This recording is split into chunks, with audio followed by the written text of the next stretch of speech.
Muchas gracias, Sabino, y sobre todo también muchas gracias a San Fermín 78 Boguán por esta invitación a la IGAM, que aunque en el programa algo se dice sobre ella, como acaba de decir ahora Sabino, creo que es imprescindible hablar un poco más sobre lo que es la Iniciativa Galega por la Memoria. La Iniciativa Galega por la Memoria, IGAM, nacía en el año 2010, fundamentalmente por varios motivos. En primer lugar, para dar respuesta a la decisión del Gobierno del Partido Popular, de la Xunta, que acababa en ese momento de llegar al poder, de poner fin a las políticas públicas de carácter memorialista llevados a cabo entre los años 2005 y 2009 por el Gobierno bipartito, que estaba integrado por el Partido Socialista Obrero Español y por el Bloque Nacionalista Gallego. En segundo lugar, porque se trataba de asumir y tratar de organizar algo que el Partido Popular dejó de llevar a cabo, que era el homenaje nacional que desde el año 2006, año que se declaró en Galicia como año de la memoria, pues se venía realizando y que el Partido Popular pues dejó absolutamente descabezado, desnaturalizado. Y además la IGAM también es una asociación que está activamente comprometida en la lucha por la verdad, la justicia y la reparación de los crímenes del franquismo, y en ese sentido la lucha contra la impunidad. Por eso la IGAM está adscrita a CEACUA, la Coordinadora Estatal contra la Caridad Argentina, y de hecho, aunque de manera lenta, bastante lenta desgraciadamente, pues estamos llevando a cabo querellas que se están presentando en el juzgado de la jueza Servine en Buenos Aires, y entre ellas hace poco todavía se ha presentado la querella por parte de la hija de Alessandre Bóveda, que es el gran nombre del nacionalismo gallego junto con Castelao, que fue fusilado en el año 1936 y se ha presentado la querella en estos juzgados de Buenos Aires. Repartida sobre todo por las provincias de A Coruña y de Pontevedra, la IGAM está integrada por alrededor de unas 50 asociaciones que la mayor parte de los casos fueron capaces o han sabido prolongar la actividad del asociacionismo parroquial, que es muy clave en Galicia, tanto desde el punto de vista urbano como desde el punto de vista rural, que además tiene una larga tradición, como digo, en esto de Galicia, y que fueron capaces esas asociaciones de carácter parroquial de asumir en cada uno de sus territorios y con sus propias características todos los objetivos y principios claves del movimiento memorialista que se desarrolla en Galicia, y a los que la IGAM presta un decidido apoyo a partir sobre todo de la declaración que en el año 2006 se hizo en Vilaboa, que es una localidad de Galicia que hemos definido así, Declaración de Vilaboa, a la que más tarde me referiré. Lo que pasa es que explicar cómo es el proceso de memoria histórica en Galicia digamos, sería vano si no antes dedico yo en este caso unos breves momentos a hablar de cómo fue la guerra civil en Galicia, ¿no? Porque la mayoría de los estudios generalistas sobre la guerra de España, correcto, un concepto más correcto que el de guerra civil, pues los procesos de genocidio, de asesinatos en masa, no tienen un reflejo en esas historias generalistas y más bien se deben a estudios localizados, ¿no? Pero en Galicia hay un hecho que destaca posiblemente sobre cualquier otro territorio, no sé exactamente Navarra, ¿no? Y es que aquí en Galicia no hubo guerra civil, o sea, no hubo guerra, no hubo enfrentamientos armados entre un ejército leal a la República, un ejército sublevado, un ejército faccioso, no hubo conquistas de pueblos a sangre y fuego, como hubo en Andalucía, en Extremadura, es decir, que no hubo una guerra. No hubo frentes de batalla y, por lo tanto, no hubo una guerra en el sentido, digamos, canónico de la palabra, ¿no? Lo que sí hubo resistencias muy localizadas en las grandes ciudades, Vigo, Coruña, Ferrol, o en pequeñas localidades, pueblos pequeños. Pero si tuviéramos que hacer una periodización cronológica de los enfrentamientos armados en Galicia, no duró más de 15 días, lo cual no quiere decir que no hubiera resistencia, pero resistencia armada no la hubo, entre otras cosas porque, como todos sabemos, el Gobierno de la República no fue capaz de suministrarle armas al conjunto del pueblo, ¿no? Es decir, que en líneas generales, como consigna, digamos, como epígrafes, en Galicia no hubo guerra, y segundo, la que hubo fue muy poco duradera en el tiempo, ¿no? A partir de la derrota del conjunto de la población gallega, que en su mayoría, en su gran parte, no apoyó el golpe, para nada, en absoluto, y a partir también de la derrota que sufrieron las clases populares, de los partidos integrantes del Frente Popular, los sindicatos, en general, pues, todos los sectores republicanos, pues se produjo en Galicia una furia represora absolutamente desatada y sistemática, es decir, estudiada. Y en esa furia represora la Iglesia ejerció un papel determinante, como ejerció en otros lugares, pero en Galicia de manera muy cualificada, porque también como en otros sitios, en Galicia se cedieron muchísimos establecimientos religiosos, monasterios como el de Oseira, el de Pollo, el de Olla o el de Celanova, que son grandes monasterios, o como el Colegio de los Jesuitas en Camposancos, que es una localidad en la provincia de Pontevedra, en la ciudad de La Guardia, de Agarda, en donde la Iglesia, como digo, cedió esos establecimientos para que sirvieran de espacios concentracionarios de presos y presas republicanos. En concreto, en el Colegio Jesuita de Camposancos, pues estuvieron alrededor de 2.000 presos entre los años 37 y 39, y entre ellos muchos niños, por ejemplo, ¿no? De hecho, en la historiografía local en Galicia, a ese campo se le llama a Porta do Inferno, de la Puerta del Infierno, porque quien entraba ahí no salía, ¿no? Es decir, que la Iglesia fue cómplice, como sabemos, de todo este proceso de apoyo a los sublevados, y no como institución generalizada, sino los curas de aldea, los curas de ciudad, los curas rurales, se ofrecieron sistemáticamente y gozosamente, diría entusiásticamente, a participar de la orgía represora, ¿no? Hay multitud de casos en Galicia, no viene al caso aquí de enumerar muchos, que ejercieron de manos ejecutoras personales de ejecuciones digamos, directas de presos republicanos. Hay un caso famoso que es el Padre Nieto en la isla de San Simón, de la que hablaré más tarde, que él mismo ejecutaba, a veces con el crucifijo dándoles en la cabeza a los que estaban semimoribundos, ejecutaba a los presos republicanos después de que fueron fusilados. Es decir, que la Iglesia, y todavía no ha pedido perdón por ello, es una de las grandes responsables del genocidio que en Galicia se provocó, ¿no? Según el proyecto Nomes e Voces, es decir, nombres y voces, del que más tarde hablaré, en tan solo 3 años fueron asesinados 4.699 ciudadanos gallegos. Me remito ahora textualmente a las cifras. 7 de cada 10, 3.233, fueron ejecutados en los procesos y en los paseos franquistas sin ninguna garantía judicial, claro. El resto, sobre 1.466, fueron asesinados mediante la ejecución de una sentencia. Según ese mismo estudio, entre gobernadores civiles, alcaldes y concejales, no menos de un centenar de cargos públicos republicanos padecieron persecución, muerte, exilio, fueron directamente asesinados sin proceso alguno.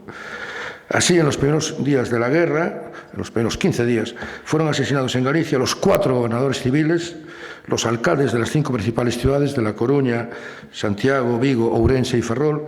26 alcaldes de las principales localidades de Galicia, además del asesinato, siempre después de unos procesos de torturas y de terribles tormentos, numerosos alcaldes de pequeñas localidades, de villas, de aldeas, de vilas de aldeas y corporaciones enteras, corporaciones municipales enteras. O sea que fue una orgía represiva terrible, ¿no? Desde luego, al margen de la Guardia Civil y del Ejército, en las principales localidades se formaron grupos de ciudadanos, se llaman las patrullas do Mencer, las patrullas del amanecer, que eran normalmente gentes de orden, integradas naturalmente por falangistas locales, pero también por empresarios conserveros, grandes propietarios de astilleros, industriales de distinta consideración, señoritos varios y, sobre todo, también exmilitares que se dedicaban a ir por las aldeas y por los pueblos persiguiendo y asesinando a mansalva y de manera indiscriminada y arbitraria pues a quien se le pasaba por la cabeza, ¿no? De manera que eso tenía un objetivo muy claro, igual que hacían los asirios, ¿no? En la edad antigua, que era provocar el terror.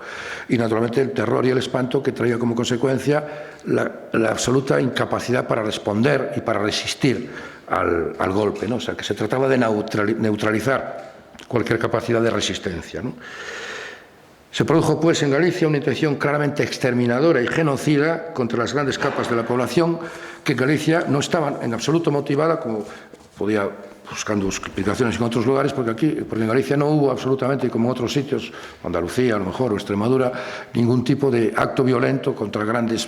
propietarios, curas, gente de derechas, ¿no? Cosa que sí pasó en algunos territorios del Estado, además siempre en los primeros meses de la guerra, donde se produjo un caos normativo, digamos. En Galicia eso no ocurrió, con lo cual convierte en más inexplicable el proceso asesino y genocida, ¿no?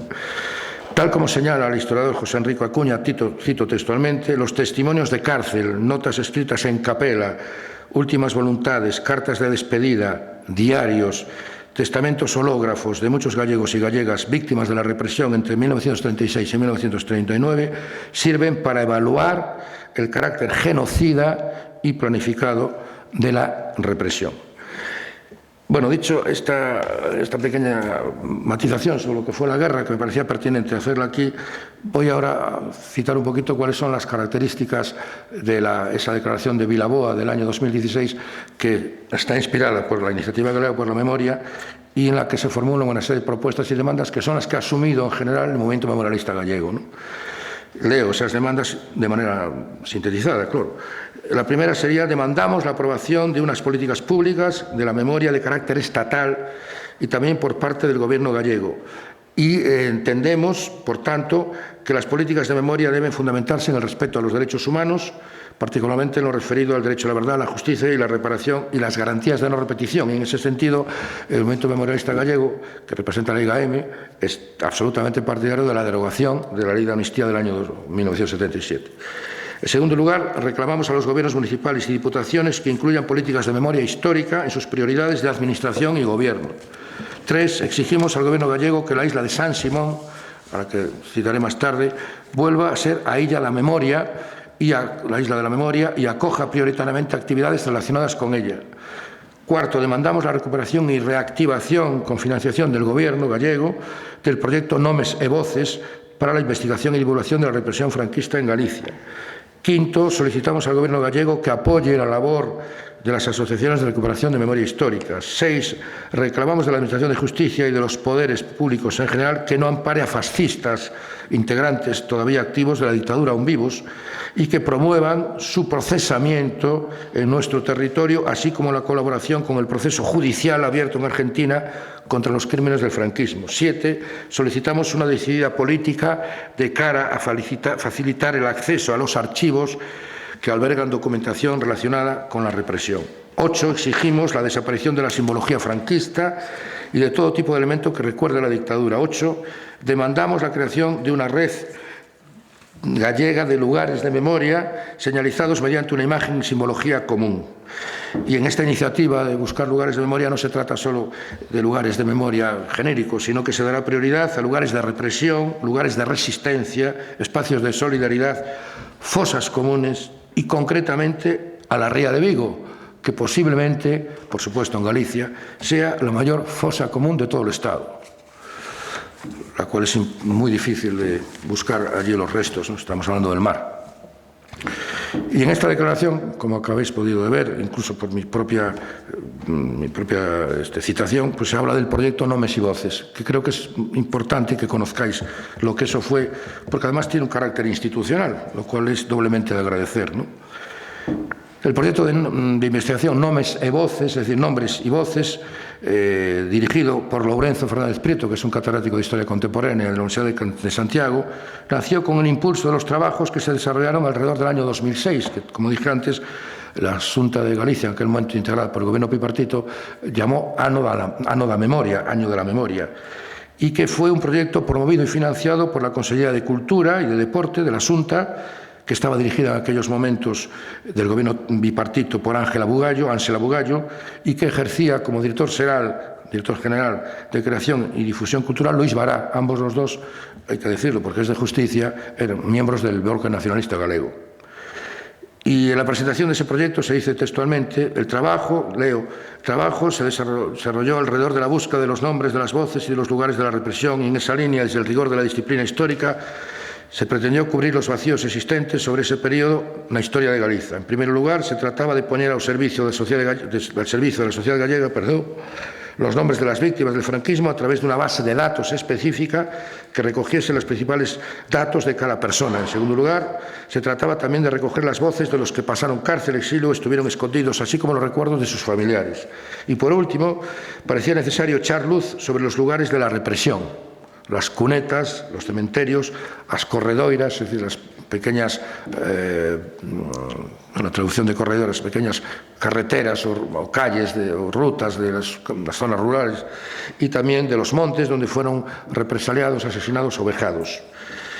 Con este proyecto, en el que intervinieron las 3 universidades gallegas y un número considerable de expertos en la materia, se elaboró una base de datos de la represión, con 14.978 nombres y se realizaron casi 500 entrevistas a partir de la revisión de más de 2.500 procesos militares y 300 registros civiles. Todo esto apoyado por el propio Gobierno de la Xunta.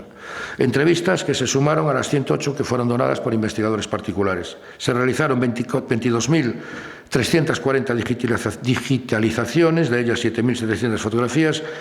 y se elaboró el más completo mapa de lugares de la represión, posiblemente, la represión franquista, por supuesto, posiblemente de los existentes en el Estado. Tanto es así que ese modelo de base de datos fue imitado por algunas universidades de fuera del Estado. Sin embargo, la llegada al poder del PP en el año 2009, digamos que frenó, mejor dicho, arrasó como Atila cualquier vestigio de este trabajo ingente y sobre todo empezando por la desnaturalización de la isla de San Simón, que en aquel momento era una isla de memoria histórica donde había una serie de exposiciones fotográficas en los distintos edificios donde quedaba constancia de que había sido un campo de concentración. Eso desapareció por completo. Pero como ya tengo solamente 5 minutos, solamente puedo dedicarlos a algo que todavía está ahí, digamos, en el candelabro, que es el asunto del Pazo de Meirás, que, como sabéis, pasó a manos del Estado, a manos públicas, hace recientemente un año escaso, ¿no? Y para hablar del Pazo de Meirás, pues tengo que citar el libro de Meirás, un pazo, un caudillo, un expolio, del que es autor Carlos Babío Urquidi y Manuel Pérez Lourenzo, que es un texto básico, esencial, el vademecum, diríamos, para poder estudiar con precisión lo que fue el Pazo de Meirás, su proceso de expolio. Y por eso me baso fundamentalmente en lo que Carlos Babío me ha aportado para decir aquí, contarlo a vosotros, ¿no? Para empezar, creo que hablar de cómo llegó el Pazo a manos del caudillo sobra. Lo importante es saber cómo llegó a manos públicas, cómo volvió a ser un espacio de todos, digamos, ¿no?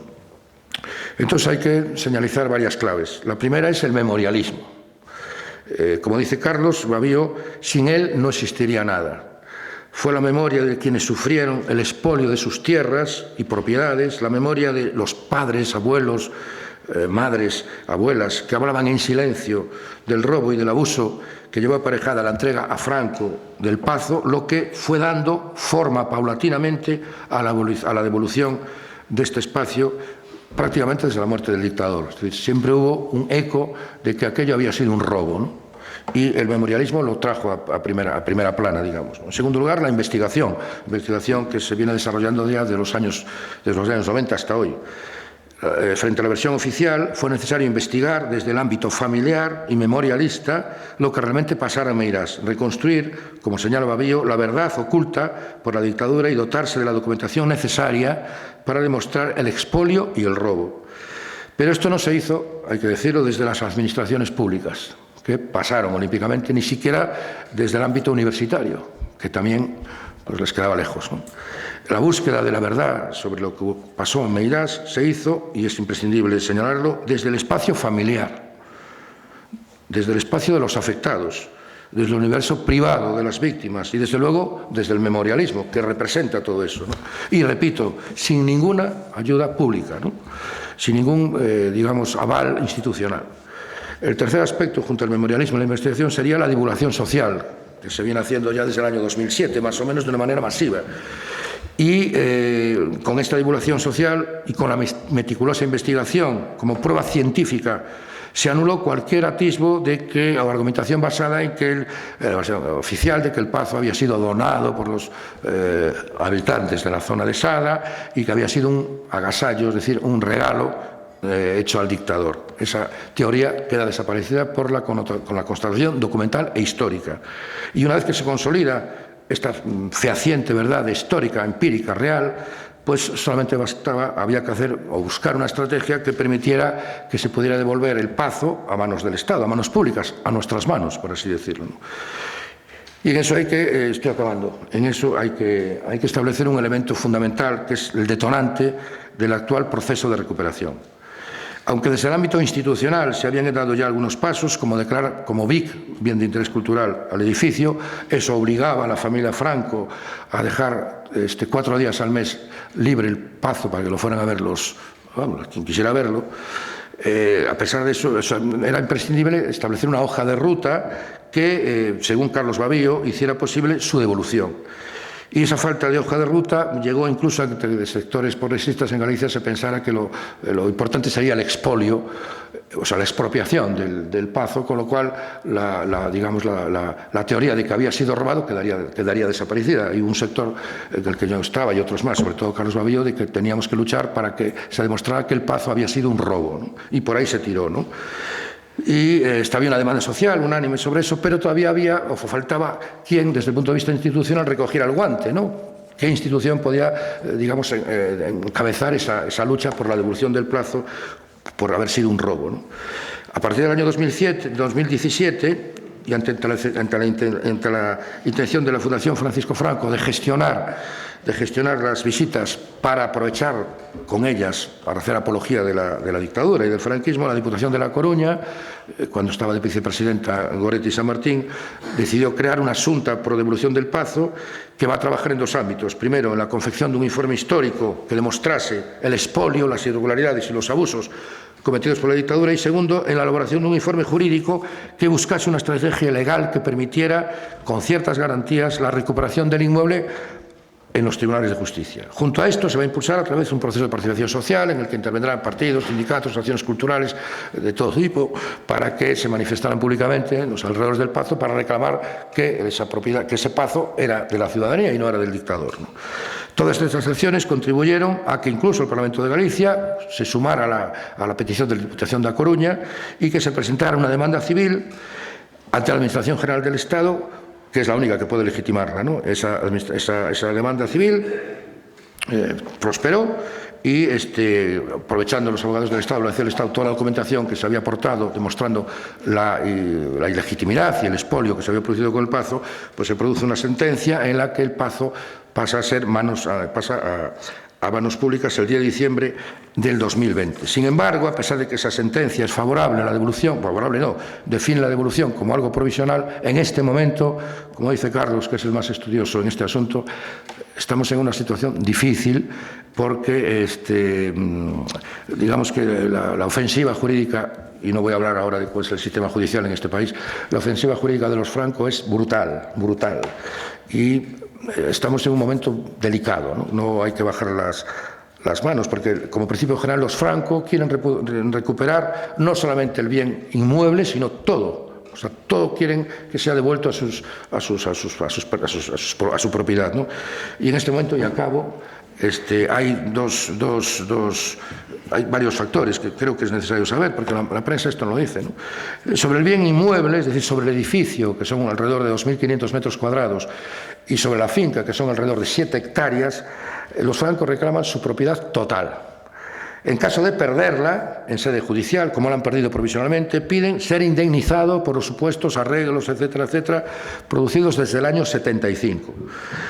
La sentencia dictada por el juzgado de primera instancia número 1 de La Coruña, en la que se les retira la propiedad, fue recurrida por los Franco ante la Audiencia Provincial de A Coruña, que aunque no les da la razón desde el punto de vista de la devolución de la propiedad del inmueble y finca, sí que les da la razón en cuanto al derecho de indemnización desde el año 1975. Esta decisión de la Audiencia Provincial de La Coruña está recurrida ante el Tribunal Supremo por el Estado y por otras 4 administraciones que se añadieron al recurso, que se personaron como recurrentes, que es la propia Xunta de Galicia, el Concello de Sada, el Ayuntamiento de Sada, que es donde está situado el Pazo, y el Ayuntamiento de La Coruña y la propia Diputación de La Coruña, es decir, que son 5 administraciones públicas. Esto con relación a los bienes inmuebles. En cuanto a relación a los bienes muebles, los Francos reclaman, como digo, la propiedad de todos y cada uno de los bienes que se encuentran en el edificio, incluso los blasones y los escudos que están en las paredes, no solamente externas, sino internas, ¿no? Porque dicen que eso no estaba en cuestión en la primera demanda, ¿no? Por lo tanto, reclaman todo, y eso está en este momento pendiente de una vista que se va a celebrar entre el día 13 y 14 de febrero del año 2002. Nadie espera, desde luego, que se le devuelva a los francos nada. Creo que nadie en el mundo memorialista planetario pues desea eso, excepto los Franco, que claro, que quieren que se les devuelva todo, ¿no? En cualquier caso, los bienes inmuebles, según el Ayuntamiento de Sada, están cuantificados en alrededor de 700. No los voy a enumerar porque sería, si no, Sabino ya me pega un tiro directamente aquí, ya no me manda notas, ¿no? Pero de lo que se trata, el movimiento memorialista, por lo que está gallego, por lo que está a favor es justamente de lo contrario de lo que se está barajando ahora en la Xunta, y es que el Pazo de Meirás no sea un espacio digamos, de recuerdo o de propaganda de la literatura de Emilia Pardo Bazán, con ser esta superestimable, sino que el Pazo de Meirás se convierta en un lugar de memoria y de lucha contra la impunidad de la dictadura, ¿no? Hay que decir que la sentencia, que es una sentencia de 500 folios, nada menos, y es una cosa insólita en el espacio judicial español o estatal, hay una causa general contra la dictadura. Si se lee la sentencia, se ve claramente que en el contexto de la argumentación jurídica lo que hay ahí es una condena clarísima de la dictadura franquista, ¿no? Y eso es un elemento muy interesante porque eso es la primera vez que se establece de manera real en un proceso, en una sentencia judicial, ¿no? La verdad es que me hubiera gustado hablar de más cosas, de la isla de San Simón, pero bueno, de la Cruz del Castro de Vigo, que es un insulto al mundo entero, no solamente a los vigueses, que haya una cruz allí fascista desde el año 61 y que el alcalde de Vigo, el señor Abel Caballero, conocido mundialmente por sus luces, pues le falte la luz fundamental, que es la del cerebro, y mantenga todavía esa estatua, esa mierda, con perdón, esa cruz fascista ahí, ¿no? Pues también de la isla de San Simón, que no fue una colonia penitenciaria, sino que fue un campo de concentración desde el año 36 al 43, 4 años antes de que se abriera Auschwitz, ¿no? El campo de San Simón es una auténtica barbaridad. Pero bueno, el tiempo es el que es y francamente esos ejemplos que cité aquí, ¿no? De tanto de San Simón como de la Cruz del Castro, de los que no he podido hablar porque no me ha dejado aquí el moderador, son solo referenciales, y hay que decir que en la lucha del movimiento memorialista gallego hay muchos más ejemplos y todos y cada uno de ellos en su ámbito concreto de actuación fueron y son de vital importancia porque dan luz a una historia oculta y silenciada y porque contribuyen de manera esencial a la construcción de los instrumentos necesarios